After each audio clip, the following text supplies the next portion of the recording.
தமிழக அமைச்சரவையில் அதிரடி மாற்றங்கள் நிகழப்போகின்றன. முதல்வர் மு.க.ஸ்டாலின் தன் வசம் உள்ள சில துறைகளில் இருந்து விலகி அவற்றை உதயநிதி ஸ்டாலினிடம் ஒப்படைக்க இருக்கிறார். இது குறித்து ஜெம் தொலைக்காட்சியின் சிறப்பு செய்தி இது.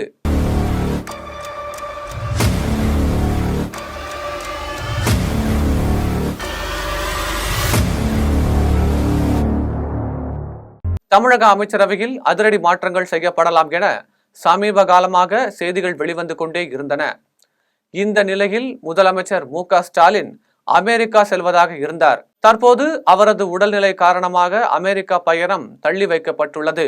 ஆகஸ்ட் மாதம் 15ஆம் தேதி சென்னை கோட்டையில் தேசிய கொடி ஏற்றும் நிகழ்ச்சியை முடித்துவிட்டு அதன் பின்னர் அநேகமாக 22ஆம் தேதி வாக்கில் அவர் அமெரிக்கா செல்லலாம் என்று கூறப்படுகிறது. இந்த நிலையில் முதலமைச்சர் மு.க.ஸ்டாலினின் இல்லத்தில் அவசர கூட்டம் ஒன்று நடைபெற்றுள்ளது.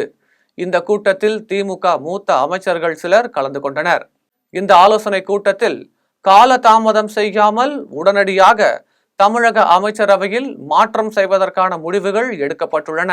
அந்த வகையில் மின்சாரத்துறை, விளையாட்டுத்துறை உள்ளிட்ட 6 துறை அமைச்சர்கள் மாற்றப்பட இருக்கிறார்கள். மேலும் சில மூத்த அமைச்சர்கள் வயது மூப்பு காரணமாக இடமாற்றம் செய்யப்பட்டு அவர்களுக்கு பதிலாக இளைய தலைமுறையினருக்கு அமைச்சர்கள் பதவி தருவதற்கான பட்டியல் தயாராகி உள்ளது.